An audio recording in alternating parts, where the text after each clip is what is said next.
devidamente autorizado pelo general Pujol, demais generais da ativa e da reserva aqui presentes, acadêmicos da nossa Academia de História Militar Terrestre do Brasil, temos aqui o general Padilha, o general Pujol, demais integrantes. Integrantes do IGHMB, integrantes do CEPIMEX, integrantes da ANVIFEB do Rio, de São Paulo, Porto Alegre, e tomara que eu não esteja esquecendo ninguém. Demais autoridades, inscritos, público em geral. A minha palestra aqui é uma apresentação bem simples, 12 minutos, 13 minutos, apenas para começar essas palestras sobre a FEB, ANVIFEB. Elaborei alguns slides para poder formatar as minhas palavras aqui. Então, aqui está uma delas, imagens que os senhores todos conhecem sobre o que foi a epopeia da FEB na Itália. Aliás, a epopeia começou antes da Itália, né? A epopeia começou no início da década de 40 aqui no Brasil. Começou, então, todo aquele processo histórico que nos levou aos campos da Itália, do qual retornamos cheios de glórias. Essas glórias estão aqui ainda, com 8 veteranos da FEB que ainda estão conosco, cuja memória nós esperamos que continue através dos filhos e dos netos, para que nós possamos, então, perpetuar essa memória que é tão rica para nós. O tópico principal da palestra é a importância da FEB para o Brasil e para o Exército. Isso é evidente. O Brasil antes da FEB e depois da FEB. O Exército Brasileiro antes da FEB e depois da FEB. Nós nos formamos, as nossas gerações foram formadas já nesse escopo da FEB. Muitas lições que nós recebemos na Academia Militar, e em todas as escolas militares, já raciocinavam com aquele grande contexto do que foi esse nosso esforço em lutar na Itália na defesa dos nossos valores. Esse é o escopo principal. Então vejamos aqui algumas imagens apenas para relembrar os senhores. Temos aqui o nosso grande comandante, gaúcho de São Gabriel, general Mascarenhas de Moraes. Aqui o roteiro da FEB. Estou mostrando imagens que os senhores conhecem muito bem. Mas apenas um pequeno comentário. 239 dias de combate ininterrupto na Itália, debaixo das mais inclementes condições climáticas.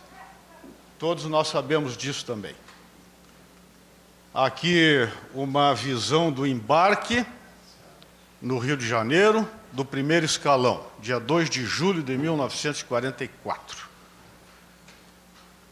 Vejamos aqui alguns números. Vejam bem, 25.334 expedicionários cruzaram o Atlântico do Rio de Janeiro até Nápoles para começar a epopeia da FEB.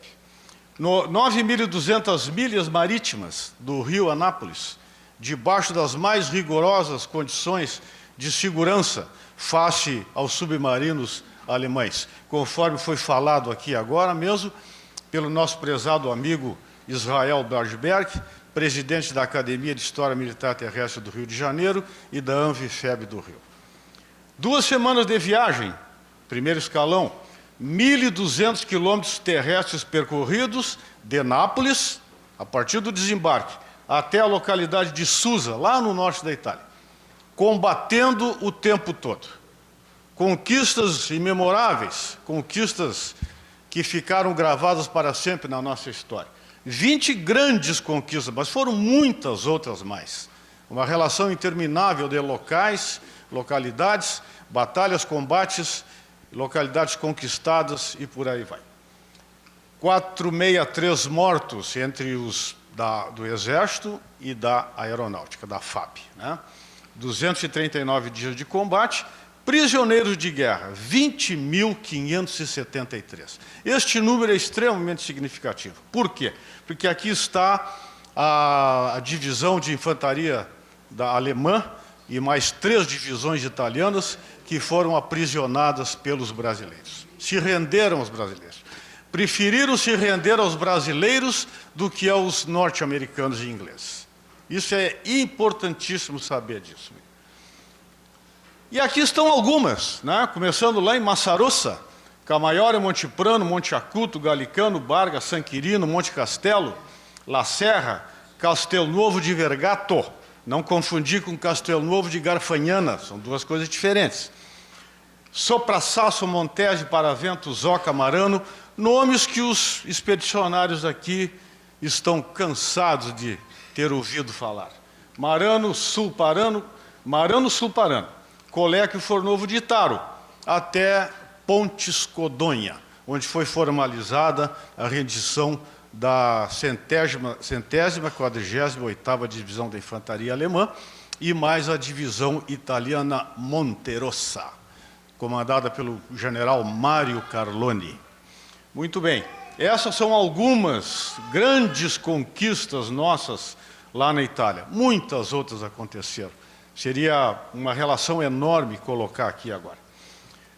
Monte Castelo, aqui está, ó, a nossa principal conquista, né? Todos vocês sabem disso. Aqui uma imagem muito significativa na minha maneira de entender, o general Willis Krittenberger e o general Mascarenhas de Moraes, cumprimentando uma patrulha brasileira no retorno dela, uma patrulha vitoriosa, cumpriu uma missão extremamente difícil lá. Isso aqui é muito importante saber.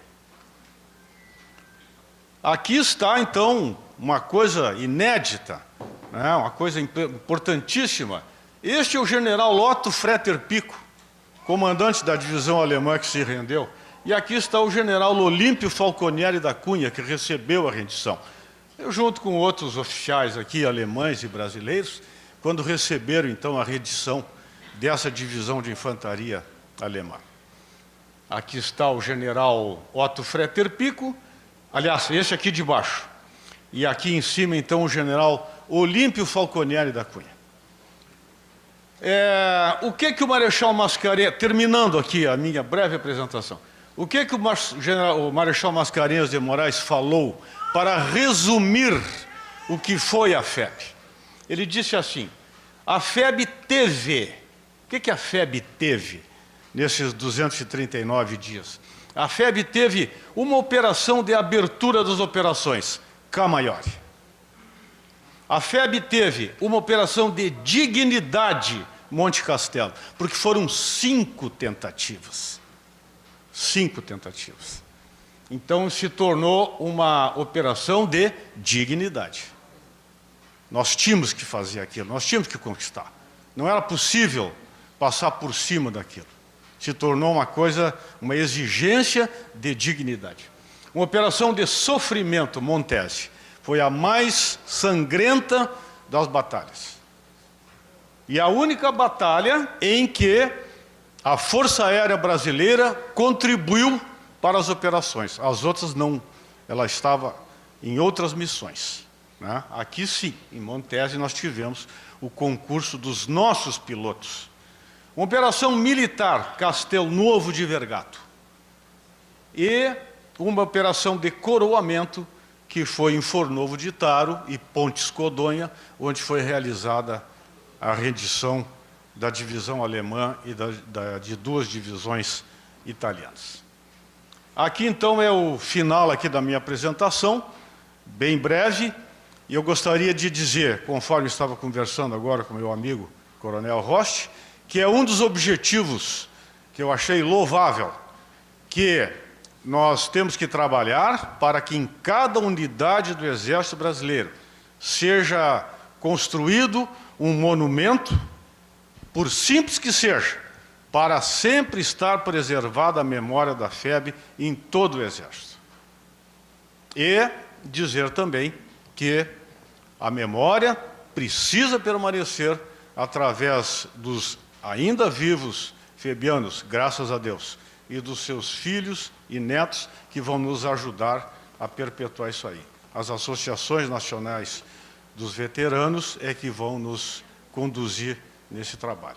Eram essas minhas breves palavras. Agradeço muito. A Academia de História Militar Terrestre do Brasil se sente regozijada de participar deste evento, com alguns integrantes aqui presentes. Muito obrigado, bom dia, que Deus nos ajude e vamos em frente.